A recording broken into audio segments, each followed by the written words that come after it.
I'm here with three of our other organizers, early days, and we're all just volunteers thinking about how we can have an impact in Wentworth on issues we care about. This is our second town hall discussion, and it's called Economic Recovery and Climate Change, Rebirth or Ruin. Lots of discussion around the world about green recovery and investment into using COVID economic relief as a way to bridge and kind of kickstart some green economy opportunities.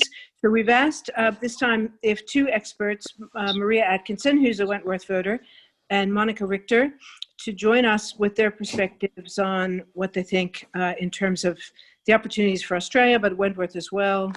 And first and foremost, I'd like to acknowledge the traditional owners of the land that we're calling a meeting on, the Gadigal people of the Eora Nation, traditional custodians of land on which we're meeting, and I pay my respects to elders past, present, and emerging. My name's Blair Palese, and I'm volunteering with the gang here. We're just in, as I said, early days, so for those who might be interested in helping to organize or joining up with the Wentworth group, the email address that you responded to this for the info at, please feel free to contact us. And we're hoping to do a survey to find out what people are interested in and how they want to get involved. So we'll try and do that in the next few weeks. The local group that we're forming here is in the spirit of some of the other voices of groups that have happened around Australia. Local community group, we want to engage our Wentworth community and voters to provide an effective channel to ensure that our voices are heard, and our federal MP, Dave Sharma, knows what we care about. So tonight we have experts Monaco Richter and Maria Atkinson, and the format is just to hear from each of them for about 10 minutes, a little bit more, and then have a Q&A. So we'll give you a chance to ask lots of questions. And so hopefully feel free to come prepared with a few of those. Feel free also to just type them into the chat with your name. And if you wouldn't mind, let us know if you are a Wentworth voter when you do that, so we know. I am very privileged to invite Monaco Richter, the Senior Manager, Low Carbon Futures at WWF and Project Director at Business Renewables Centre-Australia, to be our first speaker. And she'll be followed by Maria Atkinson, Sustainability Advisor at Power Ledger and a number of other companies. And I'll just introduce both of them first and then go to Monica. And then Monica, you can just turn right over to Maria when you're finished. Monica's recent career highlights include establishing the Business Renewables Centre-Australia, a community of practice for companies setting science-based long-term emissions reduction targets. And she's recently collaborated with New South Wales State Government and Lendlease to launch reports on the need to tackle embodied carbon in the building and construction industry. Monica is a graduate of the Future Directors Program, the executive member of the Australian Sustainable Built Environment Council, chair of the Mercury Centre Collaboration Enterprise Catalyst, and board member of Pingala Community Power. Monica, it's a great thrill to have you with us. Maria Atkinson is director, activist, entrepreneur, angel investor, and consultant to name a number of projects. She's internationally recognized for her work in sustainability and her work for catalyzing change on the big issues that matter in our society. Maria advises clients to help them articulate and deliver sustainability outcomes for a project or for their organization. She's an impact investor and has 15 years of experience as a not-for-profit international institution and government board member and on committees. She is a global operator with a deep understanding of social and environmental markets and trends. So thank you both for joining us tonight. Monica, if you'd like to kick us off tonight, we just want to hear from you on your thoughts about climate change in our current COVID world, and what are the opportunities and maybe some of the risks of not acting. Thank you, Blair. If I could share my screen, please, that would be great. And while I'm doing so, I'd like to also acknowledge the Indigenous owners of the land that I am on, the Gadigal, Bijigal and Gurrugal people. I was a member of Wentworth, but now live in Walleye Creek. And I see that there are a few friends in the audience, which is really lovely as well. So just a little bit of the science for those who aren't familiar. We need to bend the curve. So you might recall the Paris Agreement in 2015, governments globally agreed that we need to keep warming as far below 2 degrees as possible, and preferably 1.5 degrees. And the Paris Agreement has within it very closely aligned around the science. And in 2018, the Intergovernmental Panel on Climate Change put out its 1.5 degree pathways report and indicated very clearly that we need to keep warming at 1.5 degrees, otherwise the consequences, the economic and social consequences, as well as the biological consequences, are going to be devastating. So as I'm sure you know, we are pushing our trajectory way beyond what we need to be. So, you know, you hear a lot of talk, companies, all our state governments in Australia have made commitments to be net zero by 2050. And essentially what they're committing to, and that's aligned with the Paris Agreement, what they're committing to is the need, and the science says we need to halve emissions by 2030. So just sort of get your head around the fact that that means globally, we need to be reducing emissions by somewhere between 4.2 and 7% per annum over the next decade. 4.2 to 7% per annum. And that's a very significant amount of emissions if we want to keep warming below 1.5 and stay on that trajectory. So that's why this decade is so critical to see action happening. And I read in the paper today that, you know, they're predicting for Australia there might be a 7% reduction in emissions because of the COVID activities, but I get no sense that there's clarity on the need for us to be continuing to drive that trajectory forward.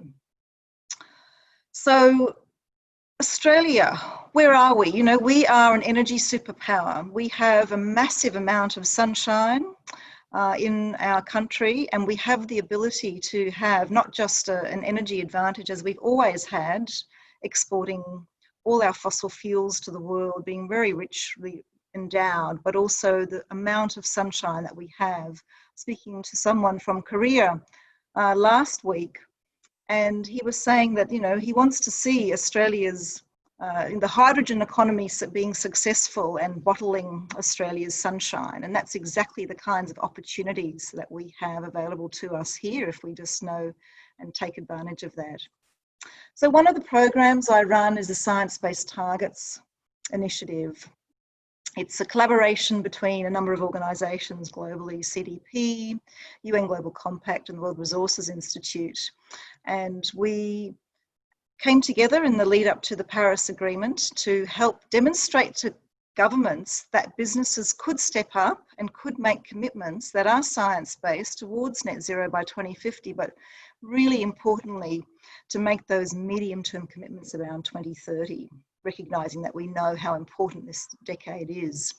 So the Science-Based Target Initiative recognises companies and encourages companies to make commitments around their Scope 1 emissions, so the emissions, and Scope 2 emissions, so those are emissions that are within the boundaries of the business and the operations, including their electricity, energy and all the heat and the emissions within their business, plus their Scope 3 emissions. And maybe you're hearing some conversations around, you know, Scope 3 emissions and wondering what that is. That's your value chain emissions or your supply chain emissions. You're both upstream and downstream. We can talk a little bit about that if you've got some questions on that later and what that means. So recently, last month, Transurban, so they're a very big developer of motorways all around the east coast of Australia.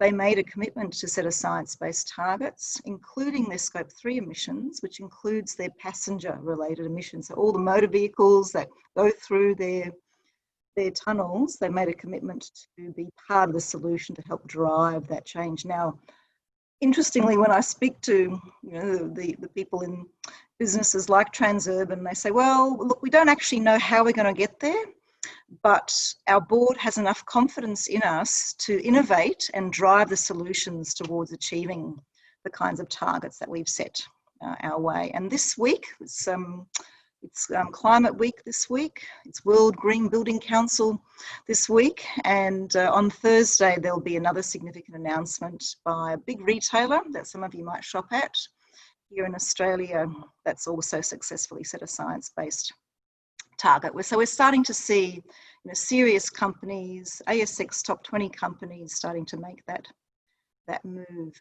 We're also starting to see companies in cement, aluminium, steel manufacturers, chemical manufacturers, setting science-based targets in Europe and the US. And that's a very, very good move. So the other program I work on is the Business Renewables Centre. Some of you might be familiar with that. And it's designed to help accelerate companies purchasing renewable electricity, large-scale renewable electricity. We've seen 80 what we call power purchase agreements. So those are long-term commitments to build renewable energy projects across Australia in regional and rural Australia. So 80 power purchase agreements have been developed since 2016. How about that, hey? Really successful program and a very high appetite by businesses because they realise at first it was all about cost because the price, you might recall a few years ago, the price of electricity was very high. So now we're seeing renewables much cheaper than any of the fossil fuels in the marketplace, and we're seeing a massive drive towards the marginal cost of renewables being zero. So as that cost imperative becomes really clear and the business case becomes clear, businesses are making the transition to long-term contracts towards renewable energy.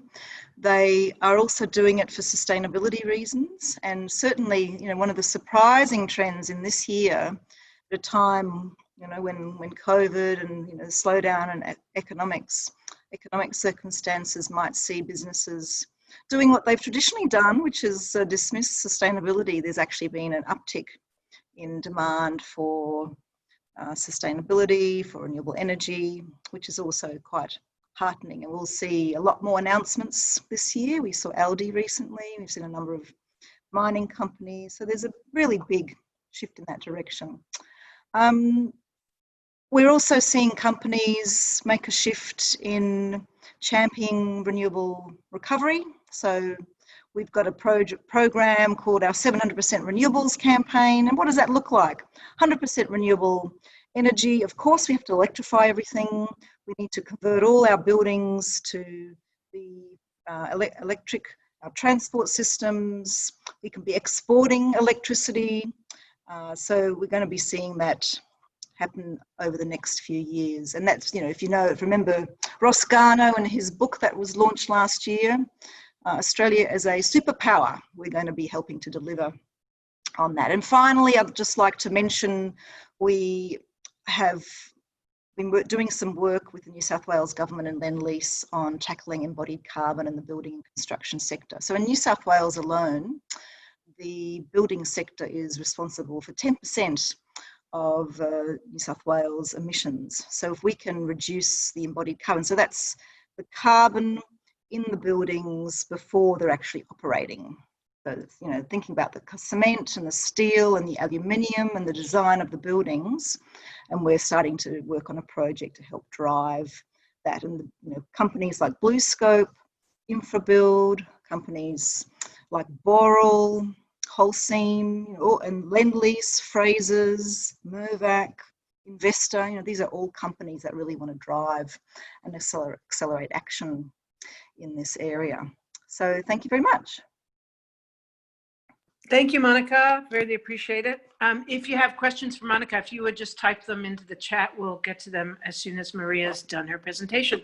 Maria, over to you. I'm going to jump right in and leave more time for questions because I've seen some of the names and there's plenty of experts on this group. So I'm going to cover some international things. Monica's set the scene with the desire to limit our emissions, and we're talking about climate change today, to 1.5 degrees, and that's a 55% reduction in emissions. So Australia produced a roadmap for reducing emissions, as did many other countries as part of the Paris Agreement. I have to say that even countries like China had more detail in the roadmap in relation to the actions and the priorities of actions that those countries are taking. So Australia is behind in not being clear, and I think that goes to the frustration of many of us wanting to know a clear strategy and a roadmap of action to ensure we reduce emissions. So in a roadmap, you have to have all sectors and all sources of emissions. And there may be some sectors in Australia where we want to increase emissions, offsetting those with reducing emissions in other sectors. Monica's talked quite beautifully about the built environment, and there's many experts as part of this group who are very involved in reducing emissions within design, construction, and the operation of buildings. So you need all sectors and all sources. The obvious least cost carbon abatement solution is energy efficiency, and we don't have a detailed roadmap for how we're going to get energy efficiency, even though it saves money. So the countries that are doing well in reducing their emissions, equivalent to Australia as developed countries, are doing three powerful things. They're reducing energy use by focusing on energy reduction, predominantly in the transport and the built environment sectors. There's a high penetration of renewables, and Monica has given that example, and I'll talk a little bit about the energy future for Australia, given this week's announcements. And then another thing that those countries that are successfully reducing emissions in line with the Paris Agreement are doing is that they have an increased number of policies that are unlocking innovation and, importantly, investments in solutions. So those key three ingredients are critical for us to ask Dave Sharma to advocate on our behalves: reduction in energy use, high penetration of renewables, and solutions for managing the high penetration of renewables, and policies that unlock innovation and investment. So finance and business trends I want to talk a little bit about in addition to my energy transition. So in the UK, there's a thing called the Green Deal not the UK, the European Union. So the Green Deal sets out actions around circular economy and in particular the built environment and investments in infrastructure and actions to reduce emissions. So the Green Deal will be passed at the end of this year, and I think if there was a template for us to look at in how they've engaged stakeholders, how minority governments, how ministers are advocating and managing all the conflicts of a often divisive conversation around action on climate change, that they've done extremely well in the EU. Next month, I believe the Renovation Wave roadmap will come out, and this is specifically about unlocking the energy efficiency opportunities that sit in existing buildings. So the EU even knows that about 75% of their buildings are actually quite efficient, 25% inefficient, and they want to go after those inefficiencies with a priority on public service assets, buildings, and unlocking those energy efficiency opportunities, driving the construction industry, which is an economic stimulus, to go after that. So the Renovation Wave action plan that's coming out will be a second, I suppose, template, another thing that we can look to see whether we could develop such things. There's even, in the finance sector, some big things happening. So we don't think much is happening in the US, but the National Green Bank Bill in Congress sets out a way in which money could be released to enable the fact that there are many states in the US that have more projects than funding, and a lot of projects across state borders. And so the federal government the national government in the US creating a pot of money that can facilitate the unlocking of those projects is a priority, and from all accounts is likely to go through Congress. So back to finance in the world. The big pension funds, our superannuation funds, institutional investors, and there are some very progressive ones. The biggest one is the Norwegian Sovereign Wealth Fund. Then there's the Finnish pension fund, the Swedish pension fund, and then we get down to the brands that we may even have our own superannuation funds investing in, like BlackRock, etc. Large amounts of capital are finding positive impact investments. and their priority of impact investment is climate action on climate change. So they want to know where projects are, they want to invest in projects, but importantly, something Australia doesn't have, importantly, they need a feedback loop that says to their investors, these were the results, this is the performance, this is the outcome, this is what we achieved in reality. And our investment structure is not set up for that performance feedback loop in Australia. So we may miss out on this significant amount of capital that is being deployed across the world on large scale, positive impact, reducing greenhouse emission projects. So I think that's a concern. There's great capital. Our institutional investors are very conservative. So I want to send out the message we should be advocating for blended financing, which means that no superannuation fund on its own needs to take the risk, if you like, of a low carbon, high efficiency project. It could do it with its peers. And therefore, when it's doing its comparative for members, if the investment goes really well, the peers will go up, and the investment doesn't go so well, the peers will go down. But cross-peer, it's a little bit less risky. Our large-scale superannuation institutional investments are way too conservative for the opportunities that I know projects of scale can deliver. So we're seeing blended capital, we're seeing impact investing, we're seeing large financial tranches of money go to action on climate change into projects that are organised, they're significant, in most cases they're profitable, and they are delivering the performance feedback of what was the impact, something we're missing. What is also happening is there's a trend to regenerative capitalism. There's a lot of probably historical economic leaders who have realised that their capitalist model is flawed, and they're redirecting capital to be regenerative. And a lot of those activities are encouraging divestment.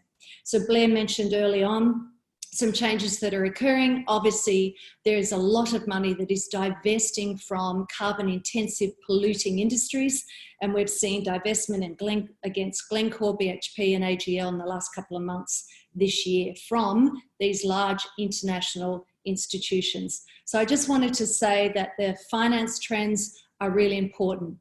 Business needs money to operate, and therefore the finance trends are affecting business. Monica mentioned things like the RE100, where companies are making commitments to renewable energy, 100% renewables by 2030, and they've all got different plans on how fast they're going to do that and how they're going to do that. There's some terrific companies, IKEA. There's plenty of Australian companies that are also committed to committing 100% renewables by 2030. But importantly, businesses have been gearing up to take action on climate change, and many of those are making zero carbon commitments, with LafargeHolcim coming out as the second biggest material user in the world. That'd be concrete, and there's not enough sand or water in the world to keep making the concrete at the rate we're doing. They've made a commitment to zero carbon just today across their global emissions, and they're probably in the top 10 global emitters as a business in the world. And so we're starting to see business respond because capital is demanding it. Capital is constrained if they don't do something, take quite progressive actions. So across business, I think that's exciting, and we should be encouraging Australian businesses, particularly listed businesses who've got obligations to shareholders like you and I that are demanding this. So turn up the volume on your shares, start looking at impact investments, demand of institutional investors that they start to do blended finance and go after positive impact opportunities. Now, in the energy sector, there's been a lot of debate. I used to be on the ARENA board. I'm very happy that the federal government has given the 1.9 to Clean Energy Finance Corporation and ARENA. I think ARENA got $1.4 billion. So this is a great injection of money for an organisation that invests in R&D and innovation to transition our energy sector. Now, the discussion around gas and whether it's right or wrong, etc., is an important discussion and debate. But our energy market, if you just jetson, I want you to just go to the future, and it's really only 10 years, I want you to go there. So if you sit in an apartment building at the moment, it is possible. In any 4-story apartment building with renewable solar photovoltaic cells on your roof, solar hot water systems, and a simple battery storage. Now that 10 kilowatt battery is about $10,000 at the moment, 15 kilowatt, $15,000, price coming down. But in that apartment block, you can put in renewable energy, and across your square meter rate, you can organise how you're going to trade energy amongst the apartment owners. Peer-to-peer trading exists. It is like wildfire in South Australia, Western Australia leading the country, and emerging in other states and territories. We're pretty far behind here in New South Wales. Many of us may have electric vehicles, another storage system. So the peer-to-peer trading is possible. I don't want to spend too much time. There's questions about it and there's plenty of webinars about it, but I want you to know that it is possible to trade your excess energy with your neighbours behind the meter with no changes to regulation today. And if you have people who are not in the home during the daytime, they're selling you their excess energy if you're at home with a higher demand, and it all works out. And people on ABC News have been making $10 to $30 a month in energy just as a revenue. Simple thing. Now we can take that, we can scale it. We can go across the road, we can go a postcode, we can go across the city. This is possible with technology. With the idea across our energy system, you have to think about it as a virtual power plant where all sorts of things are energy generators and energy users. I want you to think about the Internet of Things in your home. So your washing machine, you have one, your pool pump, your air conditioning system, your, I don't know, what do I think? Anyway, lots of things in the home. They can all become energy generator, energy storage units. And we can have smart technology, artificial intelligence that's determining what to call on and when to balance the grid. If we're going to take out coal, we're going to take out gas, these things provide the stability to our grid. If we've got a flux of renewables, the wind and the sun, there's times when it's cloudy and there's times when it's not blowing with wind. We need backup storage, distribution network, and we need a very smart energy system. The wonderful thing is the technology exists, a lot of homegrown Aussie stuff is out there, and we could build a roadmap and a plan, and we could even start in wealthy catchment Wentworth. We can combine electric vehicles, because if an electric vehicle needs to discharge, it does it something like 10 times faster than a home battery. So these are essentially batteries on wheels, where they're discharging to, when there's an opportunity, getting lots of money for that owner of the electric vehicle to provide a grid service is the energy system of the future. So I'll stop there. I'm excited. I think there's great international opportunity. It's a beautiful time to be having the conversation about what we can do locally and what we should be advocating for nationally in Australia. Thank you both. That's fantastic. Lots of ideas, lots of questions too have come through. Just one quick one to kick us off, and then Kath, if you don't mind going through what's in the chat, we'll try to cover off as much as we can. But one, I guess that both Monica and Maria mentioned all these various opportunities that require coordination and smart technology, interaction between regions, governments, state governments, national, and companies, as well as residents who have the ability potentially to generate power and store it. Can we do this without federal government leadership? I ask you both. Well, I think we are doing it without federal government leadership, aren't we? I mean, you know, we've been without a carbon price for a number of years. We've had, every state government has set a net zero by 2050 target. We've got action happening, you know, New South Wales, they've committed to 11,000 megawatts of electricity to be developed. Queensland's doing something similar. Victoria's announced major projects there. So it's happening in the absence of federal leadership. And we know ideally we would have a federal government that made strong commitment. But that's what our job is, I think, as advocates, to engage in our democracy and support all parties and all candidates to step up. You know, we've got a little bit of time in the lead up to the next election, federal election, to make that happen. My response is, although there's a lot of capital to do this, it goes where there is government certainty of investment. And I think without a clear roadmap, that even though there are many actions that are positive and to be celebrated in Australia. Our international reputation is not thus. And I think we're an outlier. And I certainly know in the last 20 years, the reputation of clean and green Aussie has been tarnished. And in particular, the last 10 years, so much so that Switzerland really is fascinated by the politics of Australia, wanting to understand an Australian psyche of a country that, you know, has this penetration of renewables 3 times higher than Germany, the highest in the world, and yet not having a clear roadmap about how to manage that and do more with it. And so I think that it's so important to have a story that unites everyone around the purpose, like the man on the moon, the mission, this is what we're doing. And although we will keep getting on with it, it's ad hoc and there are lots of regulatory barriers to unleashing the innovation. And I'm frightened that capital will not be unleashed in Australia without a clear roadmap, Blair. Thanks very much. Kath, do you want to run through the ones in the chat? Yeah, sure. Okay, the first question that I've got is from Mikhail, and it says, question for Monica. So low income and renters, what do you think about the viability of solar so that everyone can participate? Do you think it can be done? So solar gardens. Yeah, the solar gardens. Solar gardens, sorry. There's a project.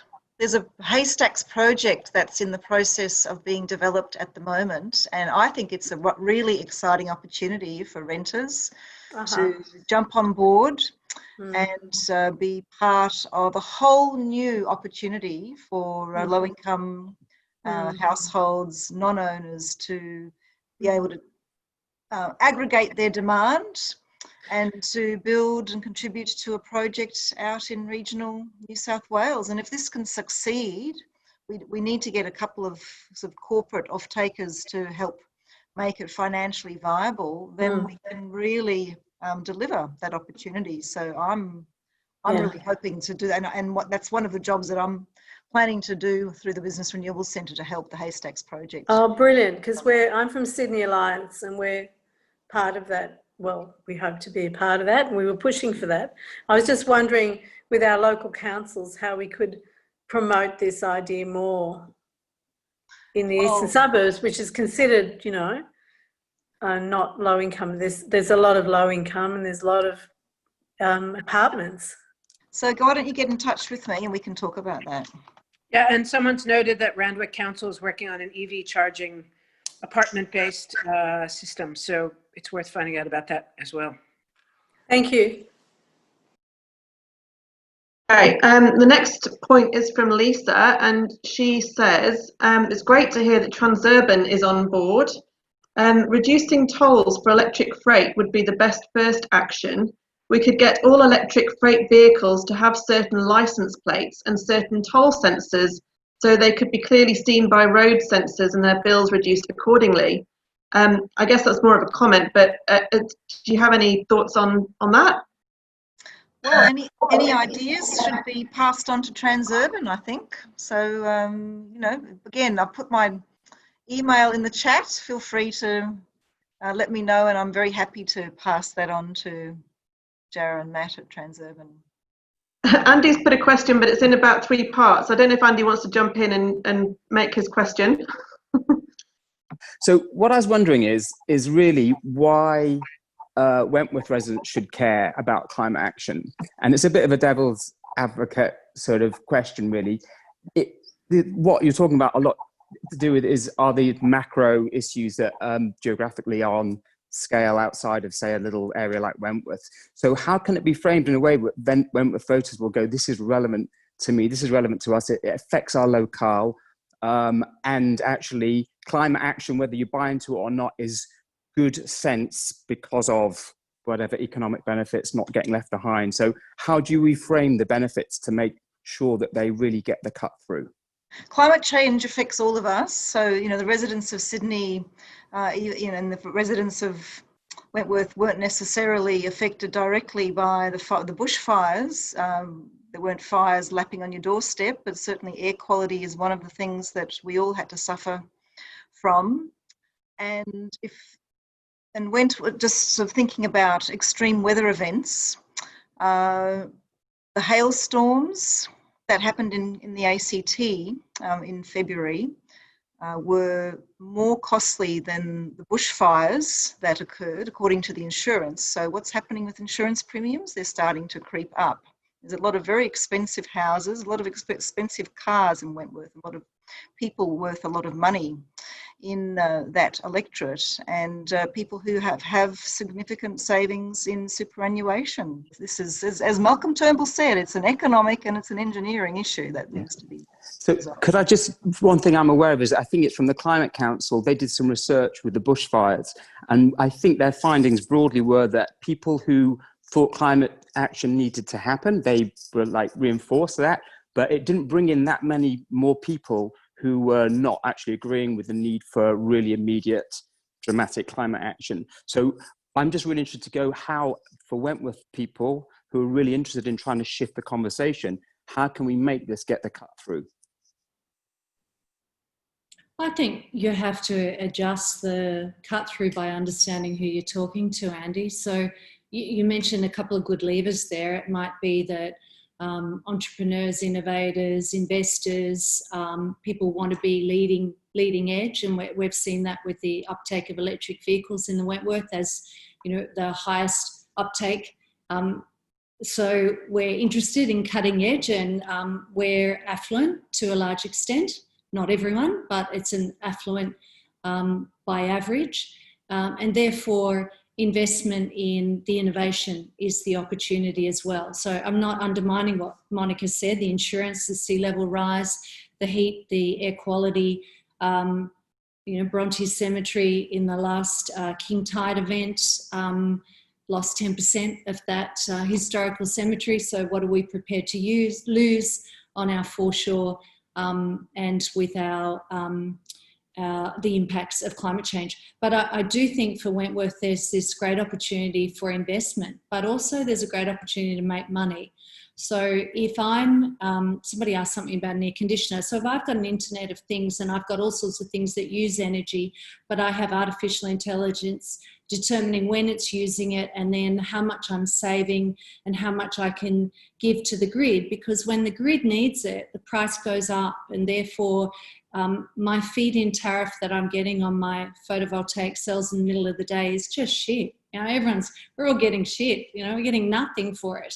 So if we're able to be able to store it either in our car or in our battery and give it to the grid when it needs it, then the Wentworth demographic might be able to invest in bigger batteries or community batteries. And we might spread the fact that we don't have everyone of affluence, and we might gift our energy to the local schools so that their energy costs are less, or we might give it to a social housing amount, or even to my mother-in-law who, you know, is a pensioner.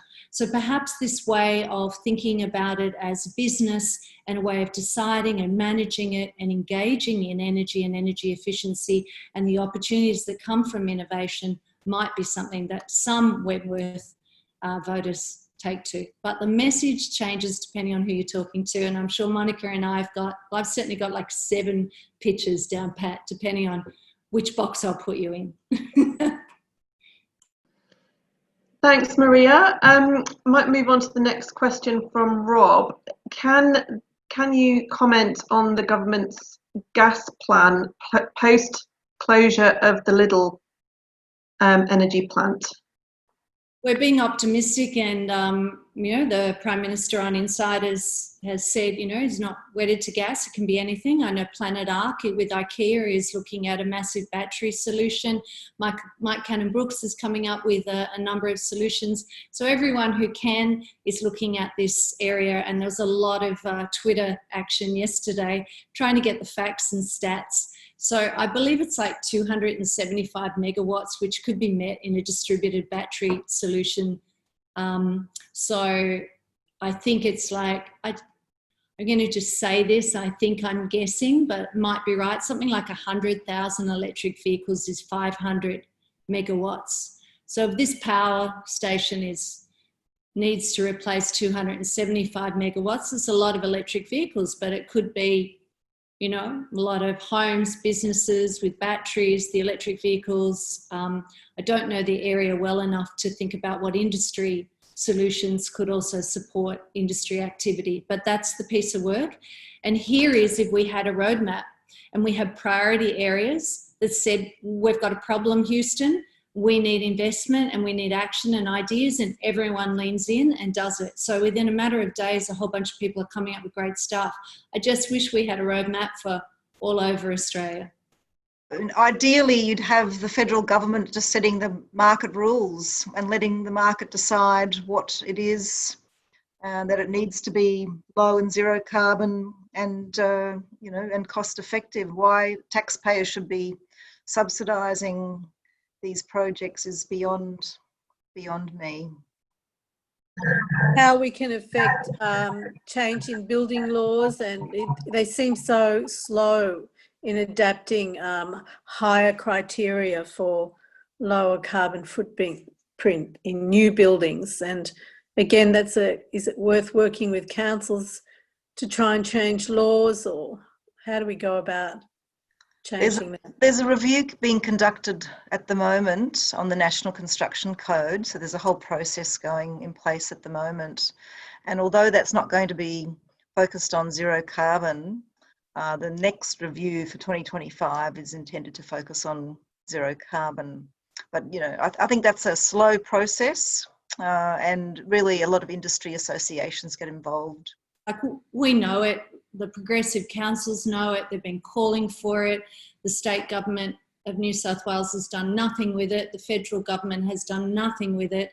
And everybody knows that energy efficiency is essential.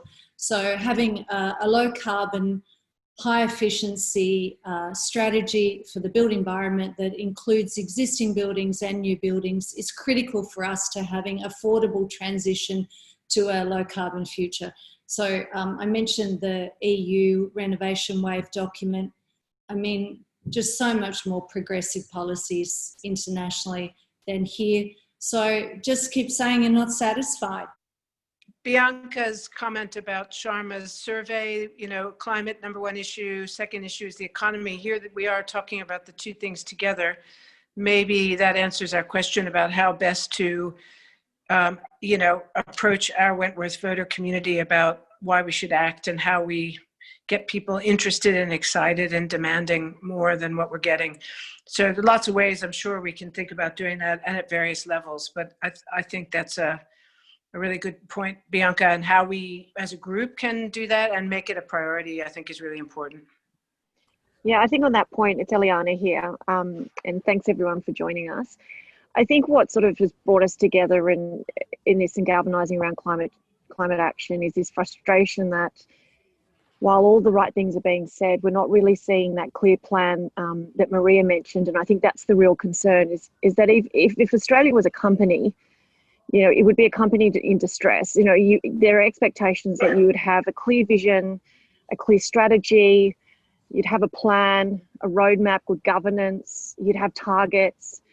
And I think it's just reasonable to stop putting this issue as a greenie lefty, want to focus just on the environment and climate issue and make it an issue that we are all genuinely concerned about climate and the economy together.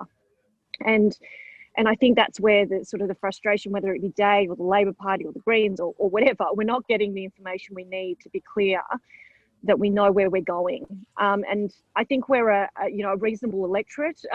You know, we're reasonably educated and understand the issues, and we're not trying to make this a sort of a problem that doesn't exist. It is a genuine concern, and we're not feeling heard. And I just wanted to make that point off the back of a lot of the comments. Monica and Maria have made some really great comments around just managing from the ground up without a plan. We may not get to where we need to go. We need the federal government, whoever that may be, to be there for us and to represent us and to guide us so that we end up all in the right place. this wouldn't happen even in a corporation. It would fail. You can't have teams going off and doing different things. Everyone needs to be aligned around something. And the frustration comes from not understanding where that place is that we're going. And it's a scary place if we don't know as a community where we're going to end up. Monica's sent through to all of us something called the New Liberals Climate Policy, Net Zero by 2035. One thing we haven't talked about really is working with younger people in our electorate to push for the change that's going to obviously impact their future more than many of us who are older. So that will be an intersection point, finding if there are new Liberal people who really want a climate policy and how we interact with them, and then ask their advice about how we approach the party collectively to say not good enough. So it's a great idea, Monica. Thank you. And just following on from that as well, one of the going forward with Voices of Wentworth, our next town hall session is going to be on the subject of democracy, and we're going to be sending the information about that out quite shortly, but hoping to have that towards the end of October. And the one after that, we're hoping will be focused on the younger voices in Wentworth. So some of the kids that are involved in the school strike for climate. Oh, sorry, someone's just So trying to get involved, get the younger people involved in Wentworth and connecting with them and try to get them involved. And I'm hoping very much that we can have them speaking to us in the session in November. And just one other point that I had as well about the economy is the issue of jobs and the million jobs plan that has been put forward by Beyond Zero Emissions and has now gone, I believe, before the government to be considered. So I just wondered if either Maria or Monica had any comments about that. It feels like we're being sold the idea that gas is the only way to create jobs and to create and to save the economy, and the media seems to be selling that quite hard. But from my understanding, there's a lot more jobs to be found in the renewable energy tech space, which is not perhaps being sold quite so hard by the mainstream media. Yeah, we did a report. We got EY to do a report for us before we launched our 700% renewables campaign earlier in the year. And they found that for every dollar spent for jobs in the fossil fuels, you could create 3 extra jobs in the renewables sector. So I think, the business case is really clear. Renewables does stack up for jobs. I think the BZE work is outstanding also. It should be applauded. And look, we've got people who are doing the rounds in Canberra for our work. We know that there are a number of people who are doing the rounds for the BZE, and they are being listened to. There is, even though there's a lot of conversation happening around gas, and that's been the focus of the politics, the fact is that they are listening because they know that it is affecting the Liberal wets and some of the people in their electorate. So, I really say, keep up the good work, keep up that pressure. And I do think that we can really make a difference in our own electorates as we sort of drive that. Can I just jump in? BZE got Chris Murphy, who's an economist that's very well respected by the Liberal Party, to do a whole review of their plan. And guess what? It came out that there's many more jobs. If they're really interested in jobs, this is the plan. And it'll just be interesting to see how they take it forward. But they've been given every single chance they possibly could have to take this on and get some wins for the Liberal Party out of it. I think it's a good plan. It's lacking some of the detail of unlocking the construction industry, and the pandemic is a good tension to have. There's a lot of buildings that since the 70s have been hermetically sealed with artificial heating and cooling systems that have been realised to be unhealthy working environments. So the opportunity to transform buildings to make them more efficient, increase the crossflow ventilation and fresh air, the passive design elements within a lot of these older and unhealthy working environments is a great opportunity for also unleashing traditional construction industry with new technologies for making a a better, more efficient built stock. But I also think that there's great things in that plan that you could, once there's clarity also around the technology roadmap, we didn't mention that, that's coming out imminently from the federal government.